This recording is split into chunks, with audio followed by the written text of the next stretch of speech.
Bem, bom dia a todos. É um prazer estar aqui com vocês, justamente para tentar falar de direito para o empreendedor ou na vida do empreendedor, nesses 30 minutos que me cabem. É justamente difícil de falar, por quê? Porque o direito, obviamente, não é uma coisa simples, ele é complexo pela sua própria natureza, né? Mas, por outro lado, o direito também ele consegue ser simples se a gente realmente buscar nas questões do dia a dia, ou em exemplos do dia a dia, ou em situações que nós estamos acostumados a lidar, tentar entender o direito, ter uma intuição de quando ele é necessário na vida dos negócios, e é dentro desse espírito, portanto, de simplicidade, e tendo também, querendo ser bastante didático naquilo que a gente for falar de direito, é que eu vou tentar, nesses 30 minutos, motivá-los a pensar nesses termos. Por outro lado, também, é importante fazer uma advertência, né? Uma primeira advertência para vocês, que é o seguinte: sempre que eu lidei com estudantes, eu dou aula há 22 anos, dei aula na GV quase 20 anos, hoje sou professor só da São Francisco e também da PUC, na Faculdade de Direito, mas dei 20 anos para administradores. O que eu senti é uma certa frustração com relação ao direito, mas por não tentar ou não compreender realmente o que ele é, né?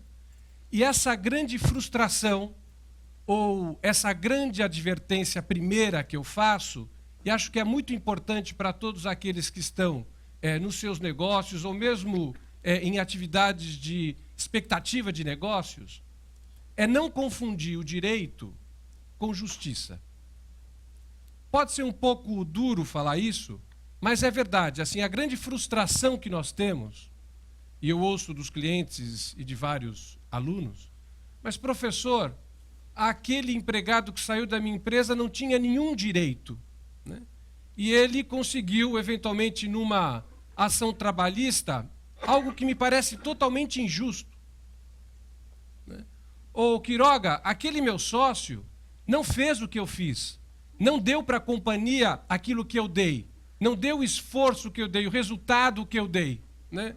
O direito não pode acolhê-lo, não é justo. Poxa, mas o governo agora vem com uma CPMF sobre débitos bancários, isso não é justo, né? Mas está numa norma jurídica. O que eu quero dizer? A frustração para aqueles que lidam com direito e às vezes têm uma grande decepção numa aplicação de uma norma, um caso concreto, é porque nem sempre o direito está ligado ao termo justiça. É óbvio, né, que o direito busca, né, tem como valor principal alcançar a justiça. Fazendo uma pequena brincadeira, né, é mais ou menos quando um dia, antes do final de semana, eu tenho que dizer para minha filha adolescente o seguinte: filha, nesse final de semana, você não vai poder namorar com seu namorado no sábado à noite, porque eu e sua mãe temos um casamento. Logo depois vem a resposta: pai, mas isso não é justo, né? A justiça, portanto, ela pode ter, multifacetada, né? Para ela, realmente não é justo, porque eu justamente tirei aquela oportunidade do sábado, que talvez seja a única oportunidade que ela tem, né, com seu namorado. Mas o mandamento é o seguinte: nós vamos a um casamento, você não vai poder desfrutar desse momento, né? Por quê? Porque nós temos preocupações, nós temos questões a ser verificadas e, portanto, o mandamento, aquela regra que foi dada pelos pais, nem sempre é justa para os filhos, né? Nessa linguagem muito simples, eu acho que essa é a advertência principal, né? Quando nós lidamos com o direito, quando nós atuamos com o direito, quando nós estamos ao redor do direito, né, é justamente entender que o direito muitas vezes não alcança aquilo que para nós é um valor de justiça. Razão disso é que o direito normalmente requer interpretação, né? E nesse ponto, antes de iniciar propriamente com um exemplo que eu recebi de um professor da Faculdade de Direito, mas assim, antes desse exemplo, o que eu gostaria de colocar para todos vocês é o seguinte: a minha intenção em 30 minutos, é passar para que vocês tenham uma ideia de um radar. Ou seja, é motivá-los a ter um radar nas questões jurídicas, nas questões legais, né? E, obviamente, quando alguma coisa entrar nesse radar que vocês suspeitem que tem algum problema ou que podem causar um impacto nos negócios de cada um de vocês, na verdade, que esse radar sirva de alerta para você cuidar e para você manejar esse tipo de situação. Então, acho que essa introdução inicial, para mim, é muito importante. Primeiro, dizer de que a matéria legal, obviamente, tem uma importância relevante, né, em qualquer situação, em especial na área empresarial, na área dos negócios. Seja para aquele que inicia uma atividade que pode ser um grande negócio no futuro, seja para aquele que simplesmente inicia uma pequena atividade e não tenha uma intenção ou uma motivação de grandes negócios, né? E eu, na verdade, aprendi realmente o que era direito, ou esse significado do direito, com um professor de filosofia que me deu um exemplo para explicar o seguinte: como interpreta uma norma, né? Por que essa diferença entre direito e justiça e etc. E ele me deu um exemplo real que eu já há 20 anos venho dando nas minhas aulas, né? Talvez alguns de vocês aqui tenham sido um ou outro ex-aluno meu e já conhece esse exemplo. Mas é um exemplo muito forte, muito importante, e eu gostaria de transmitir a vocês e compartilhar justamente os ensinamentos que esse exemplo nos dá. Se vocês se deparassem com essa situação, seu nome? Fabiola. Fabiola, se você fosse entrar numa praia, chegasse na praia e se deparasse com uma placa como essa, qual seria o seu comportamento? Você não iria à praia? Por quê? Mas se você quisesse entrar na praia, como que você iria? Você iria à praia, mas não tem uma placa dizendo, já queria desrespeitar a norma, não pode, né? É justo isso? É justo? É justo para você? Não. Mas se você fosse à praia, como você iria? Dentro dos seus padrões culturais e morais. De biquíni? Mas você não pode entrar de biquíni. Como que você vai? Você não iria para a praia. Seu nome? Ana. Se você pudesse entrar nessa praia, como você entraria, Ana? De maiô, né? Mas eu tenho certeza que tem alguém aí atrás que fala, não, não é verdade isso. Eu poderia de outra forma, eu não iria na praia, a terceira opção, né? Mas aí não tem palestra, né? Por isso que a Fabiola, a gente sempre usa uma segunda alternativa, senão não tem palestra, né? Mas, obviamente, que o que a Ana falou é o que a grande maioria pensa, né? Porque essa norma, ela tem uma descrição sintática, e quando você leu, rapidamente o seu intelecto fez uma interpretação e falou assim, olha, eu vou de maiô. Mas eu tenho certeza que algumas pessoas aí fora, né, ou mais safadinhas ou mais liberais, pensaram o seguinte, eu vou pelado. Eu vou pelado. Então, veja, uma norma colocada assim, uma praia, um sol bonito, né, um guarda-sol, etc., pode gerar várias interpretações. Percebam, a mesma estrutura sintática, a mesma linguagem, o mesmo português, mas podendo gerar dois tipos de interpretação, né?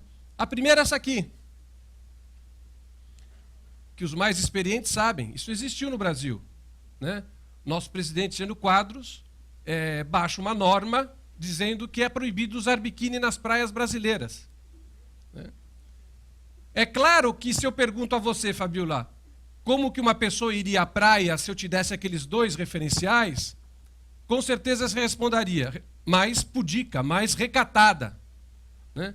Uma vez que eu te dei dois lugares, ou dois referenciais importantes. O referencial de tempo, 1961, um referencial de pessoa, que na verdade reflete um pouco os costumes, né? A sociedade da época, né? E, portanto, ninguém teria dúvida em interpretar que em 61, sendo presidente Jânio Quadros, eu iria nessa praia de uma forma mais pudica, mais recatada, portanto, com um maiô, né?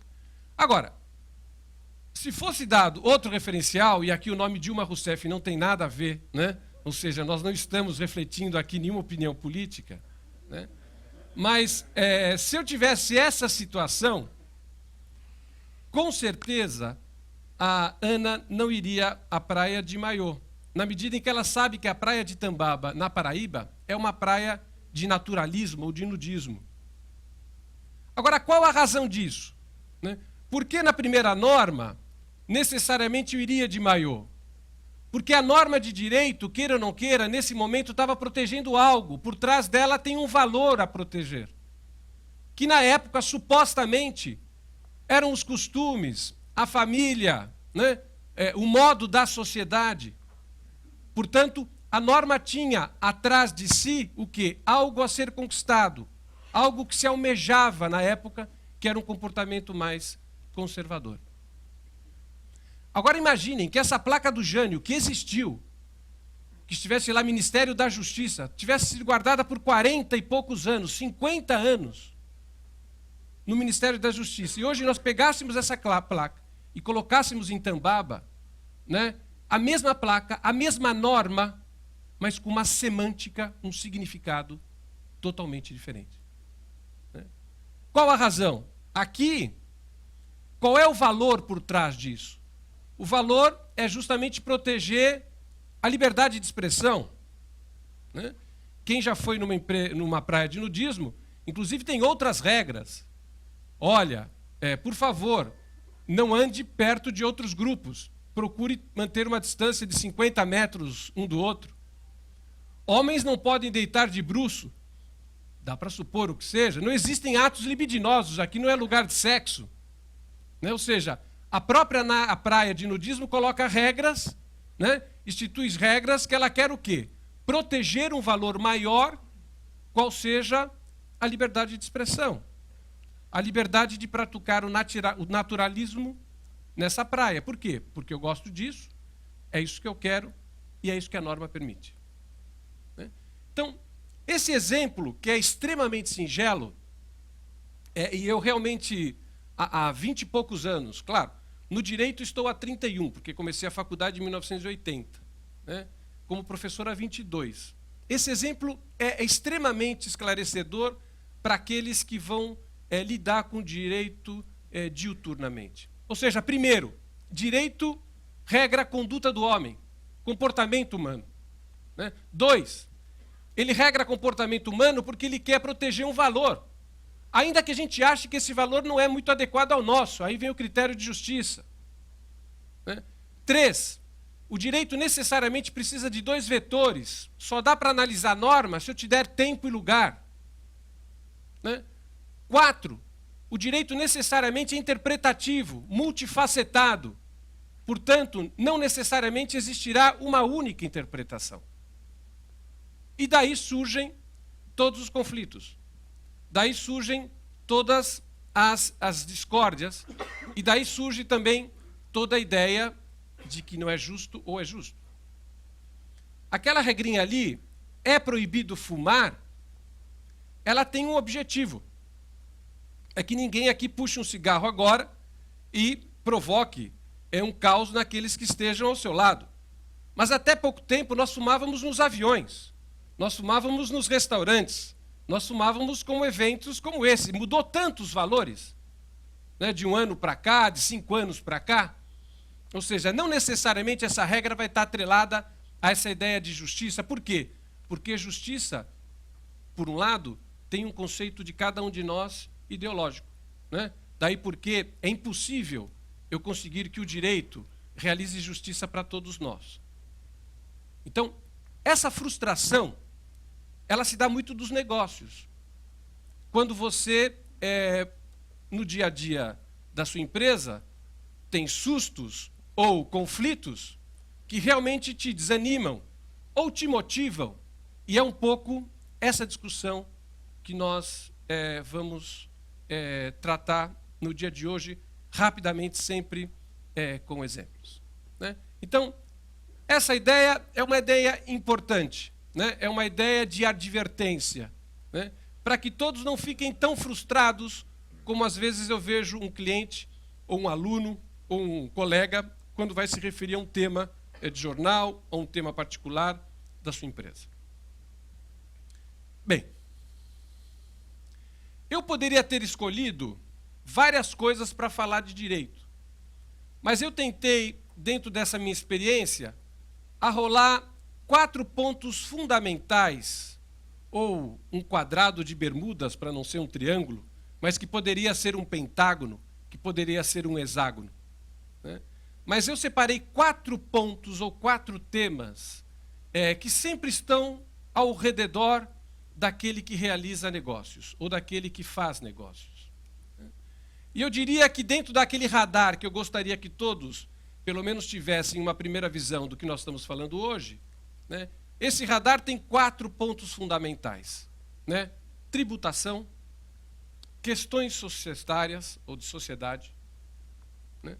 Questões laborais ou relacionadas a regime de trabalho e, por fim, financiamentos ou forma de captação de recursos, né? Toda grande ideia, toda startup, toda empresa nova, todo empreendedor, todo empresário, né? Toda e qualquer pessoa gira em torno desses 4 temas. É claro que se eu tenho uma empresa que vai participar de uma licitação, surge o pentágono. Na verdade, é o direito administrativo. Eu vou ter que me envolver com questões de licitação. Se eu tenho uma empresa, eventualmente, que vai ter uma atuação internacional, talvez eu tenha questões de OMC e etc. Mas, dentro dessa multiplicidade de possibilidades, sem dúvida, esses 4 temas são os temas mais correntes, mais comuns dentro da vida do empreendedor, né? E, claramente, a gente vê que muitos empreendedores ou muitos empresários acabam sucumbindo, porque o seu radar, às vezes, não percebe um ponto importante dentro da empresa, seja no seu início, seja no seu meio, seja no seu final, relacionado a esses 4 itens. Daí porque eu tentei rapidamente, né, expor esses pontos principais e, a partir de agora, falar especificamente sobre cada um deles e os pontos que requerem maior atenção. Tributação. Até os Beatles fizeram uma canção sobre tributação, que é o Taxman, né? Para aqueles que são curiosos, entrem no iTunes ou qualquer outro meio musical, né, e vejam o Taxman, né? Os Beatles, que ganharam muito dinheiro, chegaram um momento em que parte eles falavam isso, olha, na música, eu sou o homem dos impostos, se você trafegar na rua, eu vou tributar o chão, se você ligar a calefação, eu vou tributar o calor, e cuidado, hein, quando você morrer, eu também vou querer um tributo dos bens que você deixou. Ou seja, a tributação, sem dúvida, é um dos pontos cruciais dentro da nossa atividade empresarial, né? O que é a tributação em si, né? Tributação, basicamente, é um ato de expropriação do Estado. O Estado chega na gente e fala o seguinte, eu, por exemplo, vou ganhar $15 mil nessa palestra, eu e a Beia, né, cada um, ela 28, pelo que eu vi o cachê. Vai chegar o fisco e vai falar assim, Quiroga, dê-me 27,5% da sua renda. Com a nossa rendinha de professor, né, Beia, consultor, um trocado aqui, um trocado ali, a gente compra um carro, vem o Alckmin todo ano e me diz, dê-me 4% sobre o valor do veículo. Uma aulinha aqui, outra aulinha ali, compra um imóvel, vem o Kassab e fala, dê-me 1% sobre o valor do seu imóvel. Trafego em rodovias federais, vem lá o meu sem parar e fala, dê-me R$ 7,9 de taxa. Vou casar, peço uma certidão de casamento, vem o tabelião e fala, dê-me R$ 200 de taxa. Morro, vou pedir uma certidão de óbito, os meus herdeiros vão falar com o tabelião vai falar, dê-me R$ 500 por uma certidão de óbito. Exporto, dê-me X reais. Presto serviço, dê-me Y reais. Ou seja, a tributação é um ato de expropriação. E como ato de expropriação do nosso patrimônio, nós sempre queremos o quê? Fugir. É natural do ser humano. Nas empresas, nós vemos como é difícil o custo fiscal, fugir do custo fiscal. Em muitas atividades, a questão fiscal é o lucro, né? A gente vê as questões da guerra fiscal, de tantos temas atrelados a isso, né? E faz com que a gente caminhe para tentar planejar. Vocês veem algo de estranho nessa foto? Alguém poderia me dizer? O que está estranho nessa foto? Não pagam nada? A imunidade ainda não é isso. O que está estranho nessa igreja de uma torre só? uma torre só. Se vocês forem para Olinda, a gente não sabe o real, mas eu fui buscar. Por que as igrejas baianas, grande parte delas, não têm duas torres? Porque existia um imposto sobre obra acabada. Então eles planejavam e não acabavam a obra, para ficar uma obra inacabada. Hoje em dia é o nosso habite-se. É claro que o habite-se é um tributo, é uma taxa. Né? Nós pagamos tributos em todos os lugares. Nascemos, quando vem a certidão de nascimento, dê-me R$500 de taxa pela emissão de um documento público. Ou seja, a tributação provoca em todos nós o quê? Uma tentativa de planejamento. Né? Raiva, né? Ódio. Né? Muitos pensam o tributo como castigo. Né? Mas qual a razão? Né? Porque, para mais ou para menos, nós não sentimos nessa nossa expropriação a realização de um serviço público adequado. Né? Agora, tributação, existe um trade-off, que é um dilema, uma coisa difícil, não vai ter resposta certa. Né? Que é justamente, eu tributo, né, para realizar serviço público. Quando vocês ouvem ou leem no jornal dizendo o seguinte, a carga tributária é de 37% do país, o que vocês têm que ler? Olha, de toda a riqueza anual, de toda a riqueza produzida no Brasil no ano, o Estado nos expropria em 37% de toda essa riqueza para realizar a tarefa pública. É isso que a gente tem que ler. Né? Se o nosso PIB é 1 trilhão e 500 bilhões de reais, ele utiliza 600 bilhões de reais para quê? Para tentar realizar a tarefa pública. E, obviamente, o que nos surpreende e nos deixa extremamente desmotivados é que essa expropriação que a gente tenta planejar, né, infelizmente, não exista a alocação de recursos por parte do Estado adequada. Então, essa questão na empresa é fundamental.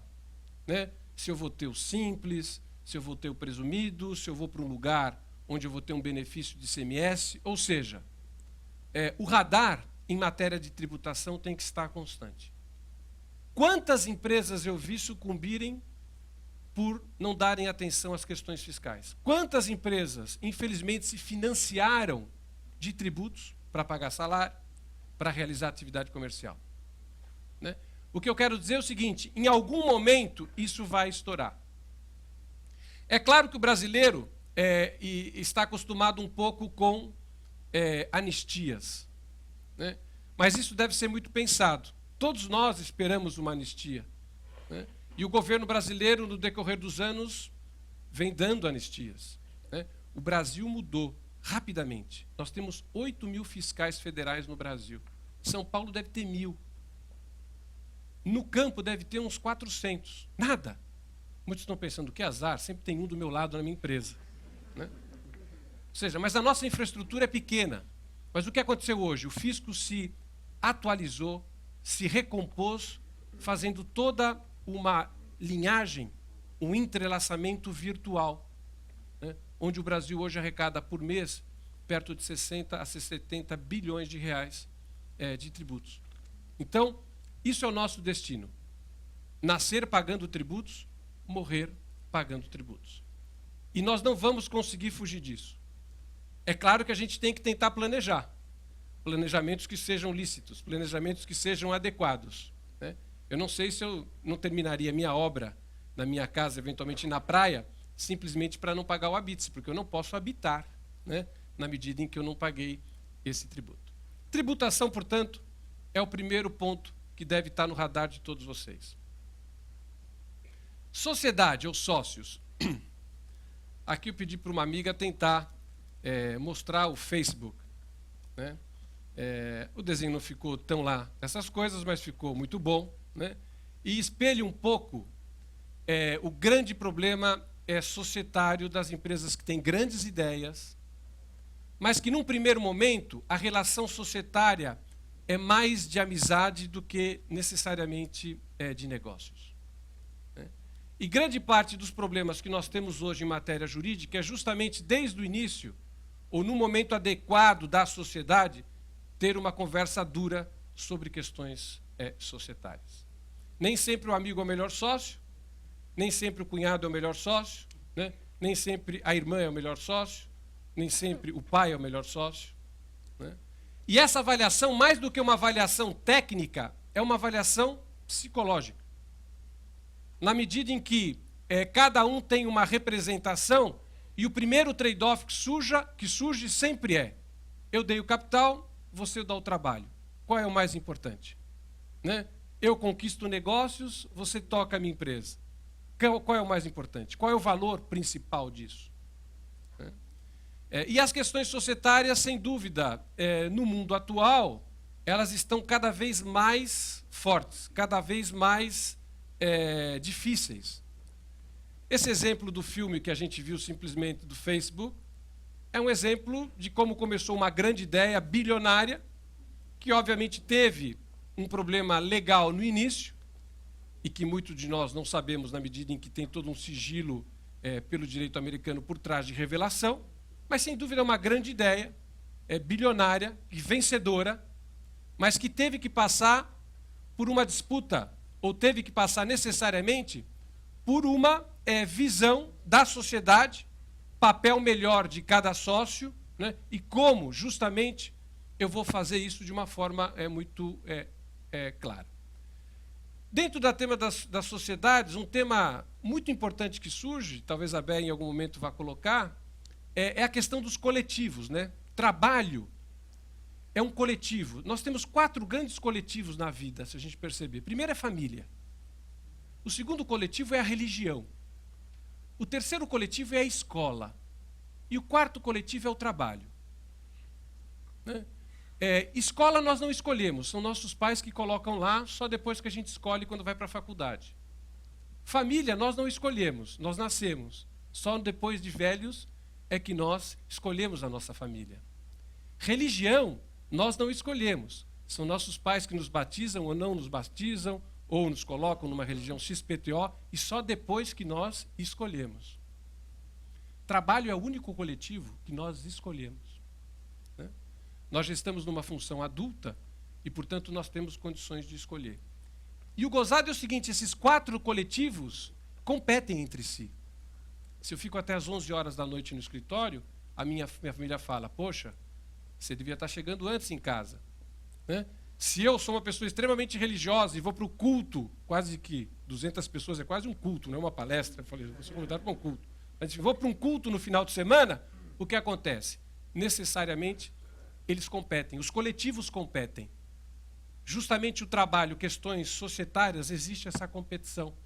E nós somos, talvez é o único coletivo em que nós estamos, e que necessariamente nós temos o discernimento de dizer sim ou não logo num primeiro momento. Daí o radar absolutamente necessário nessa área. Terceiro item, antes dos meus 4 últimos minutos, é a questão de relações do trabalho. Sem dúvida nenhuma, talvez um dos pontos mais importantes no Brasil de discussões e de conflitos. Infelizmente, nós não vamos conseguir, num curto espaço de tempo, ter uma legislação trabalhista que nos dê, né, talvez um incremento ou um desenvolvimento mais do que necessário para a nossa atividade empresarial. Quer dizer, nós ainda estamos engatinhando. Né?